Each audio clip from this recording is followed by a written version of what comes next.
many of you guys out there have younger sibling, a child, maybe a grandchild that like you're raising on this movie? A couple of people, yeah. It's such an amazing thing that that this movie is like, it just keeps getting more legs. Like it just keeps, you know, people keep introducing it to their children and then their children's children because it's got such an amazing message. Like, you know, that you should hit on your son. But it's amazing to have a weekend like this one. So very many children under 6 dressed as Marty McFly. It's wonderful. And they're the same size as me. It'd be nice. There's one size fits all. Yeah, they just got the clothes from the studio. Worked out great.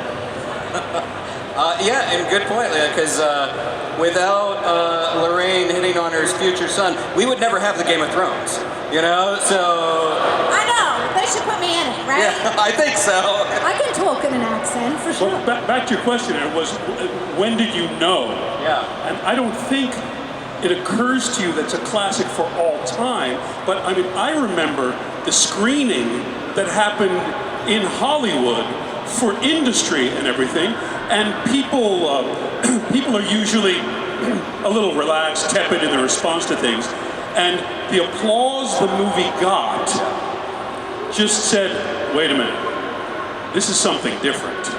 Because people from the very beginning, they just loved the movie. I mean, people went crazy. Bob Zemeckis had a thing in his wall. He had two things. He had a script page from Jewel of the Nile. I remember. What was the first one? Yeah, Jewel of the Nile, yeah. The first one was with Michael Douglas. And, Romancing the Stone, pardon. Romancing the Stone, and he shot it at night in the jungle in the rain. And he had a thing on his thing that said, exterior night, jungle, rain. He said, if I ever see that in the script, I'm not doing it. But he also had a thing, a page from the focus group they did from that first screening. And there was some kid from Tarzana who wrote, Back to the Future is the most fucking godly movie I've ever seen. And then he saw that and he knew he had to do it. The Channel 7, the local TV station in Los Angeles, Gary Franklin, he gave it 7 out of 10 stars. The outrage of the audience in letters were so great that he had to go back on the air and kind of said, okay, I watched it again. I'll give it another star. But people immediately both loved the movie and were defensive about the movie. They were saying, this is a classic for all time. So it was quite a thing. Yeah.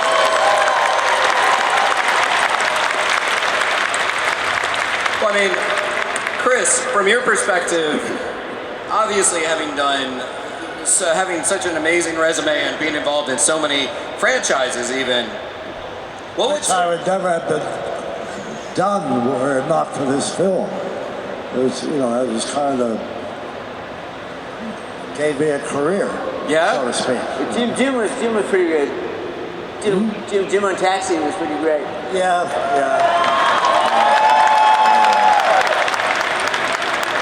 That was pretty amazing work.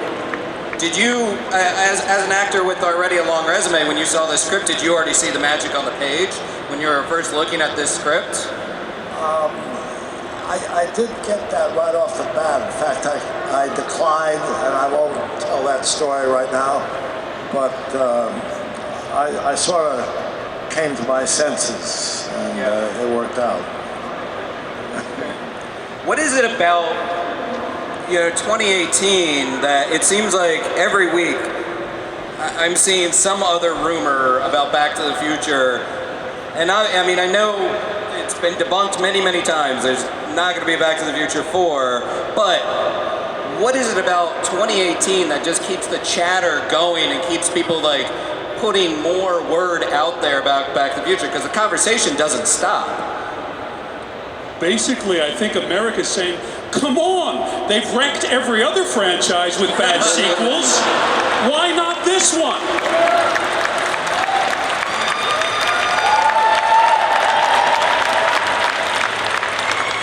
Come on, we want to watch it until it sucks. We want more until there shouldn't be more. There already shouldn't be. but Bob was met because of Bob Gale. Bob Gale is especially a really great gatekeeper of the franchise, and like people ask me to do an event associated with Back to the Future or an ad or something, and he always goes through him. I call him up and I say, "What do you think, Bob?" And he say, "Don't do it, whatever." But they really are vigilant about it, and they really, it's something special, and they don't want to. I mean, how can you overexpose it? It's already exposed, but they're really careful with it. Yeah. And it protects all of us. I mean, it's great. The more they protect the franchise, the more it protects all of us and our relationship with the movie. Although I see a lot of hoverboards out there, I think we're all we could do without Back to the Future 4, but we're all pretty much upset that there are no hoverboards and no flying cars. Would any of you actually drive a flying car if given to you? Yeah. Really? Yeah, I would. Like in LA, you would drive a flying car? Sure. Why not? I'm a game girl. I flew a Piper Cherokee, a Cessna, out of Van Nuys, so I would do that. And I'm so impressed with all these people in these vests. It's 100 degrees and everybody's wearing the vests. I lose 5 pounds a day wearing that thing. It was so hot. It was so, and they had a silly Velcro Mylar cap on. It was. I hated the wardrobe for 2. It looked great, but it was terrible to wear. But I had previous experience with Teen Wolf and having hair glued on my face. I used to discomfort. Leah, you mentioned actually earlier the takeaway of this movie, the great message. Aside from don't hook up with your son in the past, very specific situation that most of us won't encounter. But what do you, kind of talk about the message. What is the takeaway for you? What is the message of this film?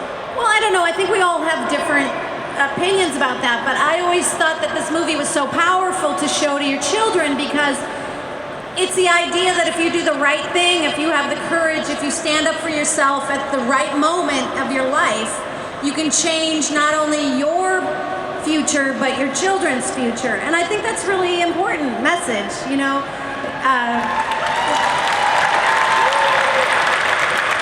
I don't know, I've always found that to be a really deep part of the movie. And what's so great about this movie for me is that I'm a director now, so I've watched it with different eyes as I grew as an artist, and there's so many different levels that people can appreciate this movie. The young boys can appreciate the amazing stunts and amazing fun things that Michael did with the skateboard and the way he tripped and fell over and spit and he just was such a great comedian.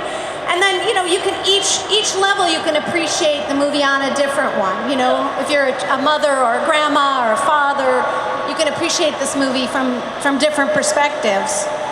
I know a lot of, often people come up to me and say that they chose to be an engineer or a surgeon or an architect, something having to do with the sciences, inspired by watching this film from when they were toddlers nearly. This film inspired them, gave them a clue what they wanted to do with their own lives, which is pretty great. And so many have come to me, and it's inspiring that they were inspired to become mafia thugs because of my performance. And it's a beautiful thing that movies can do, to ignite a spark in a child, to become a hitman of some, juice man for the mob. You don't know. Actually, Tom, it's a relevant question.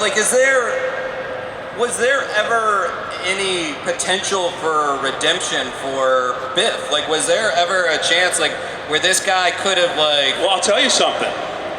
The power of love is a curious thing. Makes one man weep, makes another man sing. Change your heart to a little white dove. More than a feeling, it's the...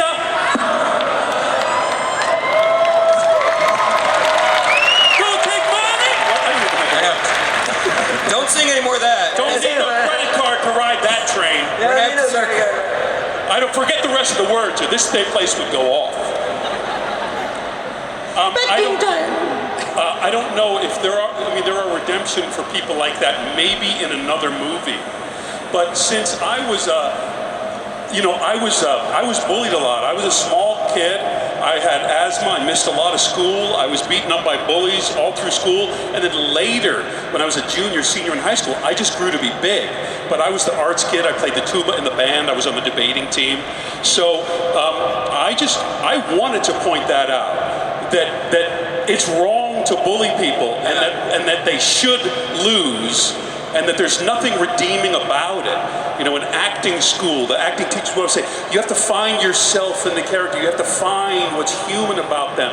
And honestly, with my experience, I could not, because there was nothing human about it and nothing redeeming about it.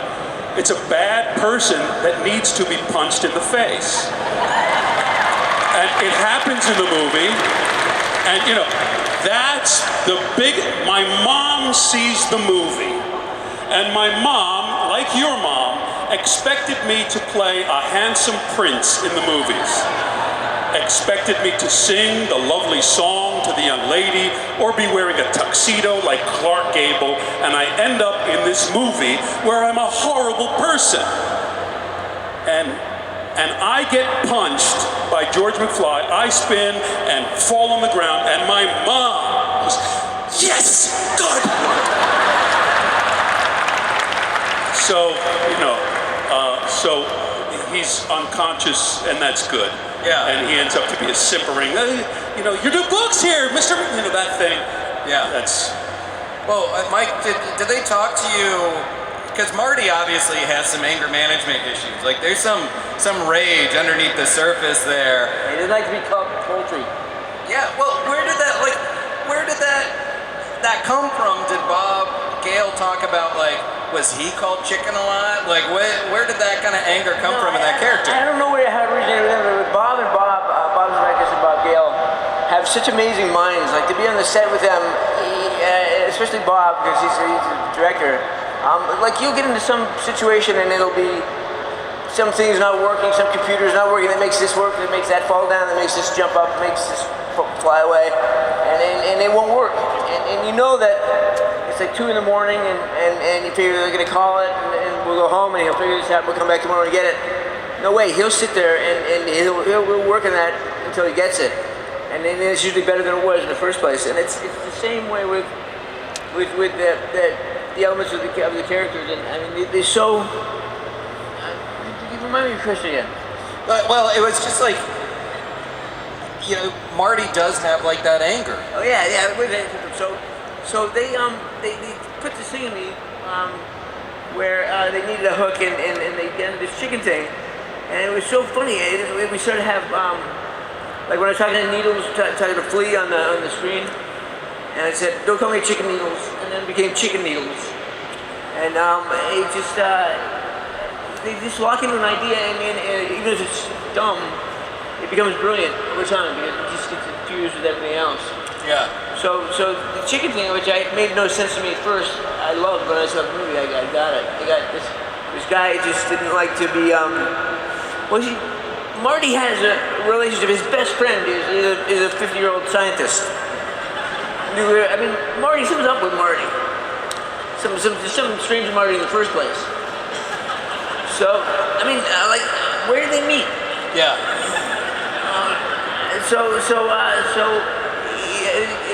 Any weird wrinkle, that he didn't like to go chicken or anything, it was just easy to...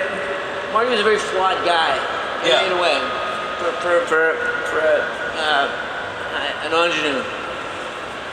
Well, I mean, I think me personally, not being a big kid, and facing off against bullies or whatever, the takeaway from that story is that it's not going to get you anywhere to give into that anger, that you're actually, by outsmarting and by pulling back from the anger, that's going to make you the hero of the story, or put you ahead. I can really relate to that. When I started asked me to do the film, they said, my agent said it's a skateboarding, guitar playing teenager who loves girls, and I said, okay, good, I'm in.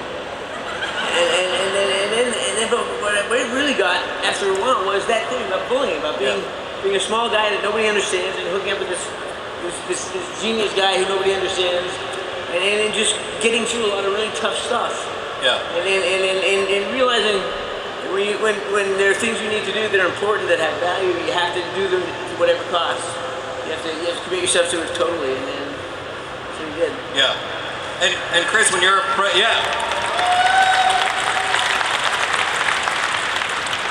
Chris, when you're approaching Emmett Brown, in your head, what were you seeing was the reason why Doc Brown would want to hang out with a kid who doesn't seem like he's particularly good at science? He doesn't seem like, he's like, what was, when you're creating that character, what was the appeal of hanging out with this kid? I thought it was the other way around, the kids hanging out with me. But either way, Marty seemed interested in what I was doing, a little bit. He'd see me around the village doing this, that, and kind of started hanging around. And he was useful to me because I could assign him different errands and do this and do that. So we sort of became dependent on each other in a certain sense. And, an audience. yeah. And then we were a team, Well, and there's something special about this guy that it doesn't necessarily seem like George McFly is necessarily being the most active father figure. So you have this mentor character that sees promise in Marty. Was that? Yeah. And also, he wanted to know the things, why I did and how I did the things I did. He had a real curiosity and interest in it, so that very flattering. There was a trust there. Yeah. Marty trusted him, and Doc trusted Marty. And with the character of Lorraine, she really pops off the screen. Like, she is energetic. Like, was that all on the script for you, or was there ever any kind of a little bit of pushback with the Bobs, or no, she wouldn't say this, or this is what a real young woman of that age might be like? Well, it was a great story, and we were all trying to be of service for the story and kind of create what I like about the movie so much is that we all had kind of different styles of comedy from the way I look at it now. We were all doing kind of different styles. Crispin was doing this weird commedia dell'arte thing with and these weird gestures. And I was doing this kind of classic sex pot from, and it wasn't something that came naturally to me. I was creating. Yeah, right. Thanks, darling. Big guy. And we were in service of the story, and I was trying to create this person that you could believe could fall in and out of love with their son in 1 second, And that was really it. And I was always so interested. Do you remember when we were shooting the scene where I kissed you in the car? And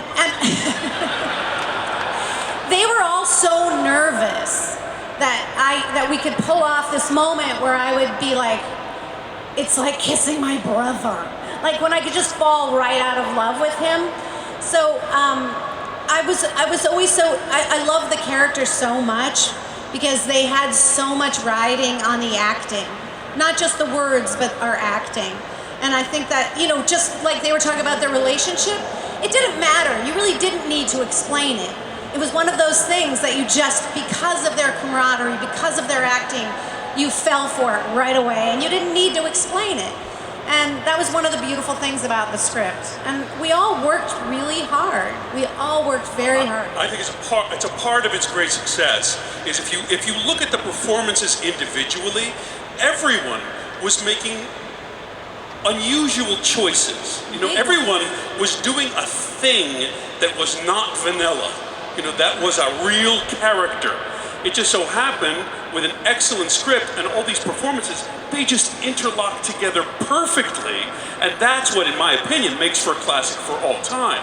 If you look at the things that I'm doing, look at the thing, as Leah said, look at the things that Crispin were doing was doing, like opposite me in those bullying scenes. If you look at it individually, it's crazy. Big It's performance. but then you look at it all together, it's like, oh my gosh, it's not crazy, it's perfect.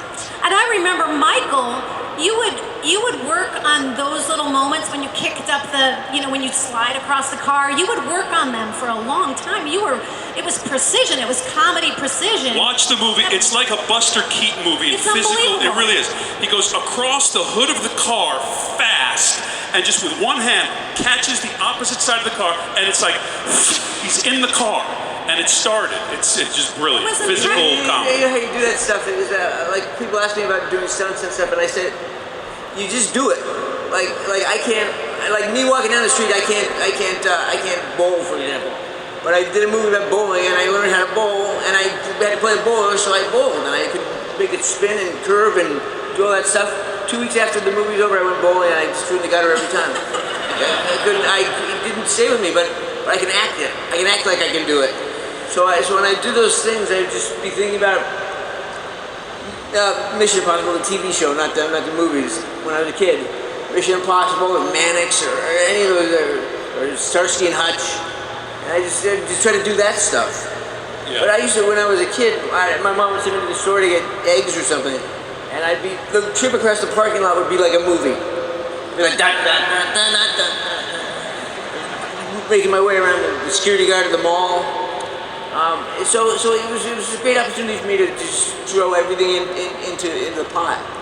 And the other thing that I think about with the movie is you all know, I was not the first actor to play Marty McFly, so I came on 5 weeks after the film had started, and they just threw me into it. And I was talking, Wednesday, I was not doing a movie. By Monday, I was in a parking lot in Pacoima with flames running between my legs. And I was just in it, and here we go. And I was doing Back to the Future at Family Ties in the daytime and Back to the Future at night, and my life was just a blur. And I was doing all this, working with these amazing actors, and I remember waiting backstage to go on do a scene for Family Ties, and just as my cue was coming up, I freaked out because I couldn't find my video camera. And then I realized I don't have video camera in this. Video camera is the other thing. And so when the movie came out, it shocked me because I had no idea what it was going to be, because I had no chance to live with it before we did it, to understand what we were going to do, and I had no time to live with it after we did it. And I went to London to do a film, and it just happened overnight. It was just like bang. Well, and Tom, to your point, like,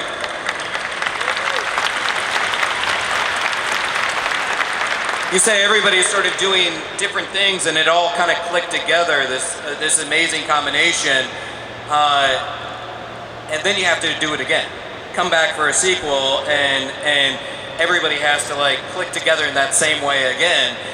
Was there ever any anxiety when you were coming back for part 2, as far as like, ooh, can we pull this unique combination off again? I'd like to hear from all of you on that.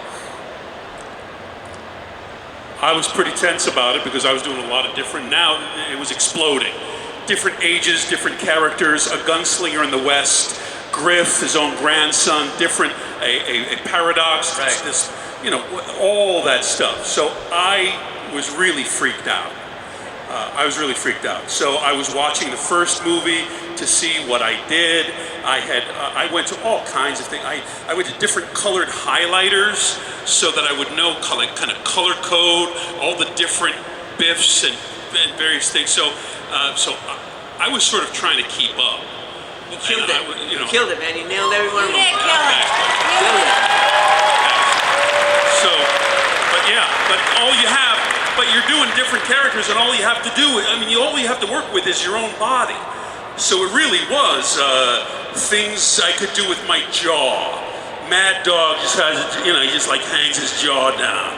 All the different ones just have different Griff with just movements. I just had these weird, movements that he would have, and they said, during an operation they put in implants and something like, just something different, because you're one person with one set of vocal cords. So Mad Dog had to be like this, and old Biff had to be like this, and young Biff was still up here, so you're just kind of gradations of all the different, all that they've done. Yeah. Hey, McFly! Hey, McFly! Hey, McFly!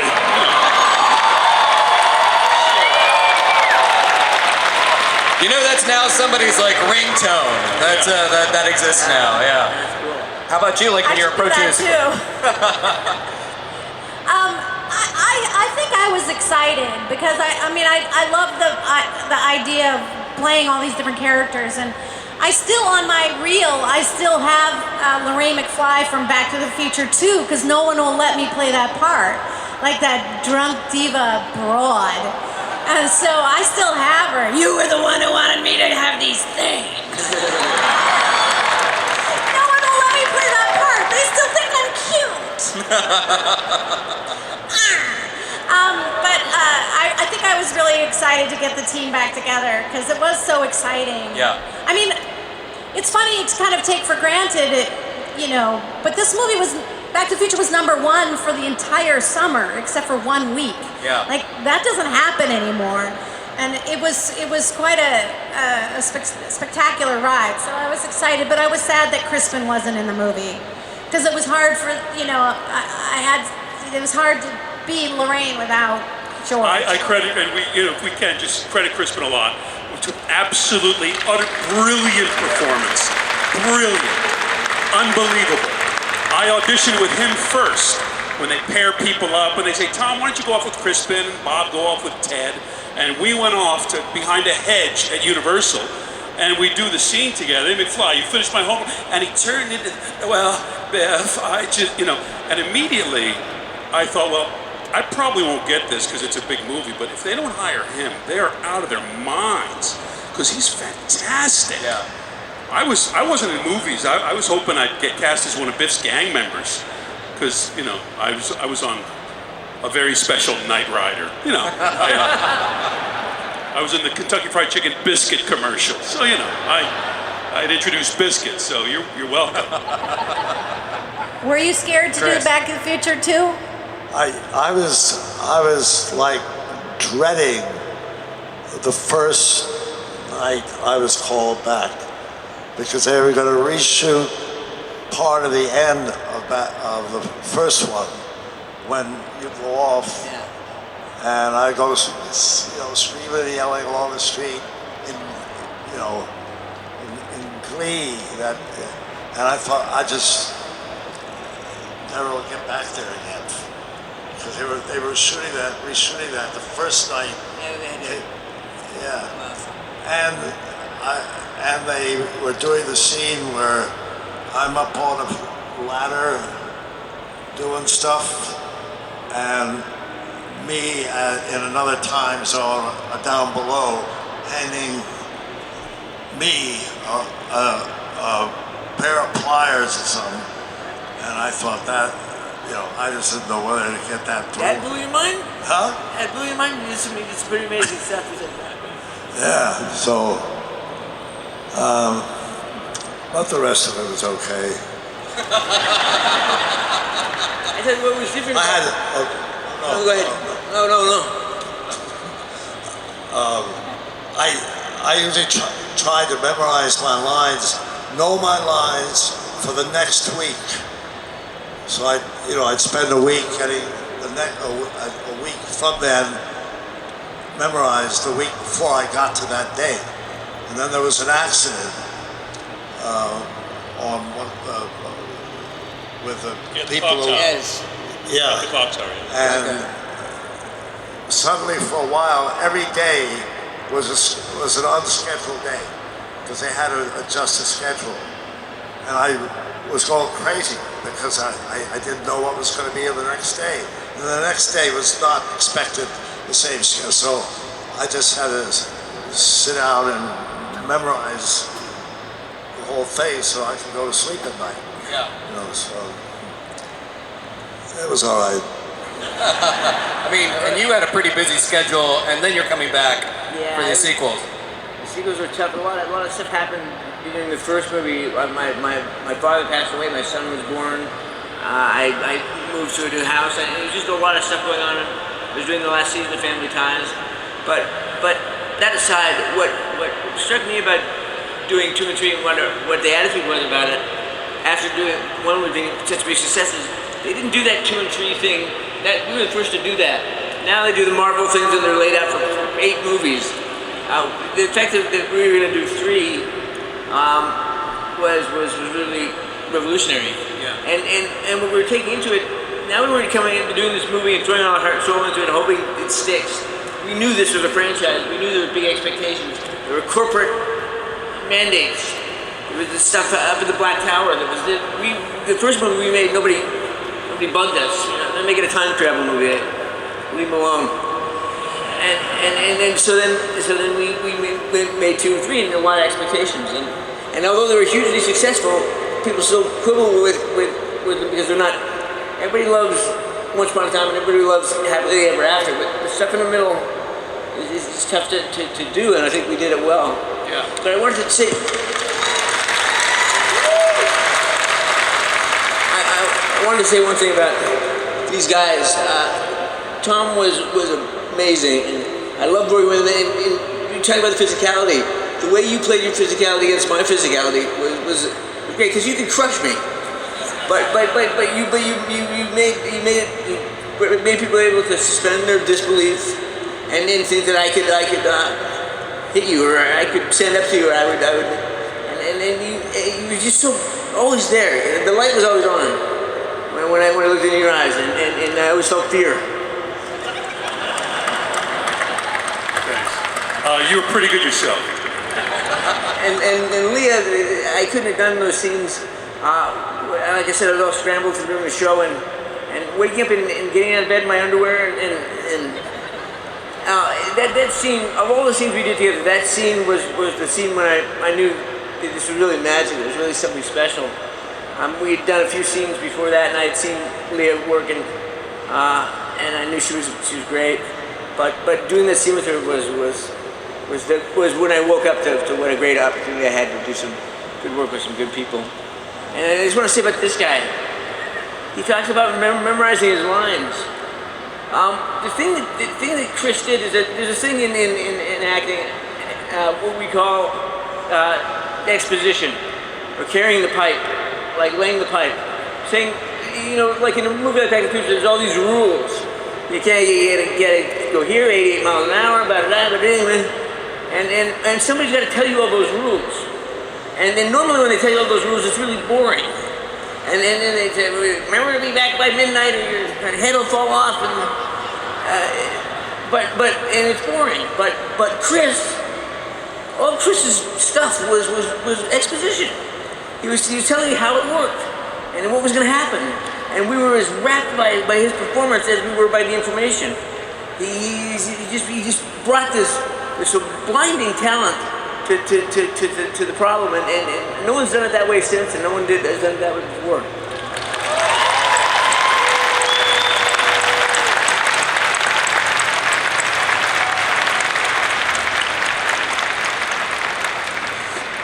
I gotta say that Bob Gale wrote those